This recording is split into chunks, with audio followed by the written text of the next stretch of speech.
Okay, so this is me. Today we are going to be talking about Edward Scissorhands and his psychological analysis done by me. We're going to be going over Freudian psychoanalysis sublimation, which is basically converting his libido into his creative outlet to help the social, basically the townspeople. Next is the analytical psychology and his archetype being the shadow and what his shadow is. Next is object relations, Horney's correlation between modern culture and loneliness. And then the concept that I think is his biggest definer is Adler's striving for success. So, when we see Edward Scissorhands, he's a very anxious individual, and therefore we see that his ego is very vulnerable to anxiety. So, how does he protect his ego? Through sublimation. Basically, we see that he discovers this creative hedge cutting, and through this, he's able to get town recognition, and his confidence starts to grow. And as his confidence grows, his ego is being protected through the sublimation because he's getting a lot of outward affection from these townspeople. And then next, his archetype is the shadow. His hands are quite literally his shadow. He's very ashamed of them. He doesn't want to hurt anybody or harm himself. But through the beginning of this movie, we see him accepting his hands through helping others. And this way, he's addressing his shadow. And eventually, Edward accepts his shadow through the beginning of the movie.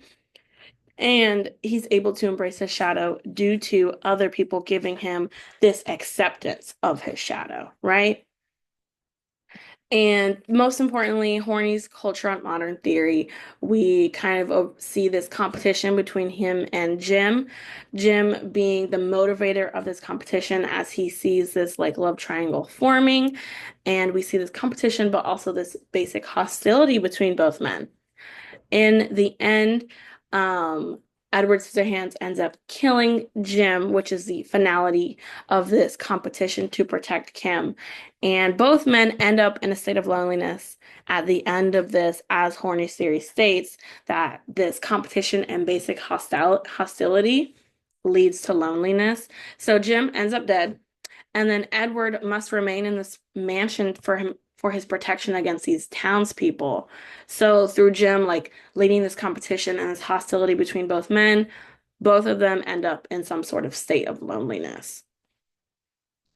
The biggest theory that I think goes like describes all of Edward is his striving for success. We see that he has this inferiority that goes beyond Alder's idea of this baby, but he's had this inferiority, his scissor hands, through his entire life. So he has this inferiority complex that he has to overly compensate for. So we see him doing a lot of free labor for all of the townspeople, doing a lot of lawn work and hair cutting and helping others, so that he has to do all this effort to compensate for this inferiority complex he has. And he's compensating it and getting this success through outward validation, which Alder would say is not very healthy. But only through this outward validation does he seem to accept his shadow, his scissor hands, and make up for this very large inferiority that he feels. In the end, Edward does, well, not in the end, in the beginning of the movie, Edward overcomes this shame and anxiety through a creative outlet and also being helpful to the townspeople. But only through being helpful is his value established. So his acceptance of his shadow and him being accepted by these town people has a contingency on his value. It's already not a very healthy basis. In the end, he does become a victim of Horney's modern culture theory, and that because of this competition between him and Jim, he is forced into this lonely state. So his story was very difficult in that his value was established on other people. And then, even then, he ended up losing in a sense and was forced back into this mansion and back into his loneliness. So, yes, thank you.